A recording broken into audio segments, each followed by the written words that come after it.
We arrive at the last Fatal 1 from DC Set 1, and it's none other than Krysrain. I think this deck has a lot of potential, and it could generate a lot of value and grind out opponents. As usual, we'll go through the new cards, and I'll provide a sample deck list at the end.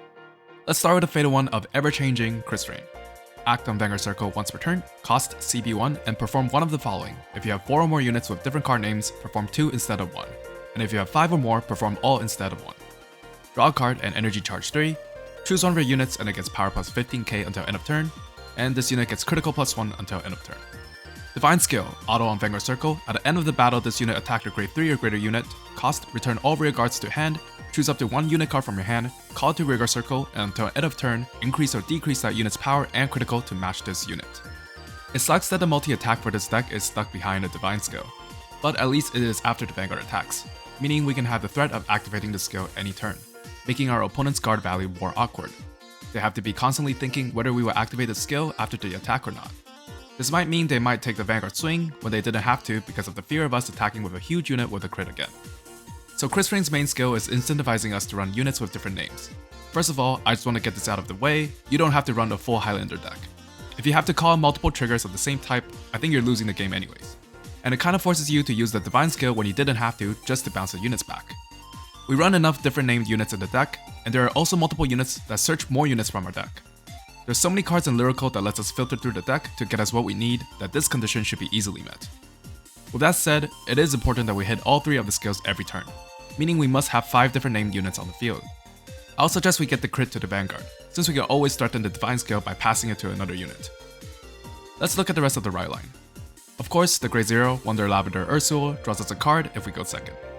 The Grade 1, Lively Navy Tefane says, auto when this unit is rolled upon by a Confident Aqua Musette, reveal the top card of their deck, call it to rearguard circle if it is a Grade 2 or less normal unit, and put it into hand if it's not.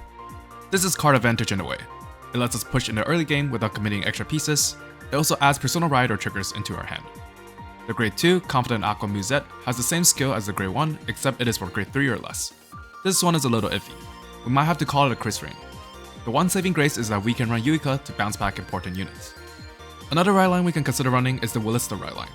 It provides us the extra soul for Yuika as well as an extra card. We also get the deck thin by 1. I'll be using the regular Ride line, but feel free to experiment. Let's look at the other supporting cards for Krysrain. First off, we have Innocent Orange Anis. Auto when this unit is placed on rearguard circle, if you have a grade 3 or greater Vanguard with Krysrain in its card name, cost CB1 and Energy Blast 3, look at the top 5 cards of your deck, choose up to 1 unit card from among them with a different card name from unit cards on your Vanguard circle and rearguard circle, call it to rearguard circle and shuffle the deck. Auto on rearguard circle, when this unit attacks a grade 3 or greater unit, if you have 4 or more units with different card names, this unit gets power plus 10k until the end of that battle. This card is great when called off of Krysrain's Divine Skill, allowing us to reach 5 attacks with this deck, even if it's just for 1 turn. Do note that we can't chain Anis into another Anis. Other than that, I still think this is a solid card, helping us get more units to satisfy Krysrain's condition. I think we can pretty much view this card's cost as just CP1, since we get back the 3 energy with Krysrain's skill. Next up, we have Cynical Composer Rum. Continuous on Rigor Circle, during the battle this unit boosted, if you have a grade 3 or greater Vanguard with Krysrain in its card name, this unit gets power plus 5k.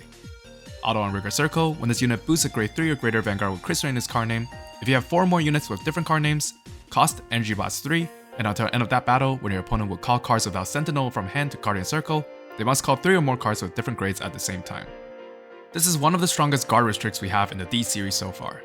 If we choose to give both the 10k and the extra crit to Krysrain herself using her skill, and boost it with this card, it's pretty much impossible to guard unless our opponent PGs the attack. It's a pretty awkward number behind our Vanguard though, and we don't want multiples of this on the board since we want to satisfy Krysrain's skill, so it being a 13k booster for our rear column rarely comes up. Then there's Vivid Flush Weezby. This is a 28k attacker for a CB when we have a Krysrain Vanguard. The number is nice, but we just can't afford to use a CB on an effect like this. We already have Krysrain and Anis, both requiring counterblasts, and it's pretty much a guarantee that we will use Krysrain's skill every turn. There aren't many good countercharge options in Lyrical currently, and I don't think even if we were to add the CCs into the deck, we should be using the counterblast on this card.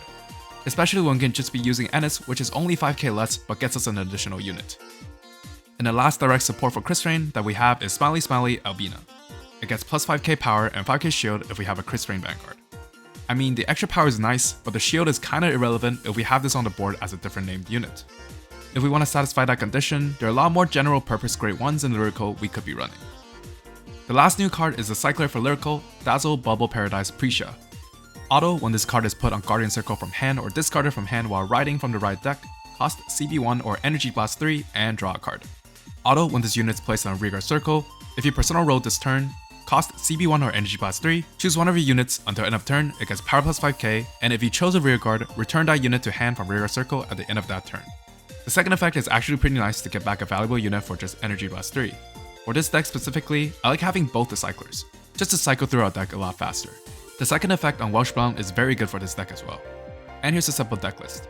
I think the one flex spot we have in the deck is the Eileen spot. Resius and Albina are possible alternatives you can try running. This deck needs a lot more support for it to be competitive against the other top decks. It's lacking the offensive push, and I don't think it has enough defensives either when going against other meta decks.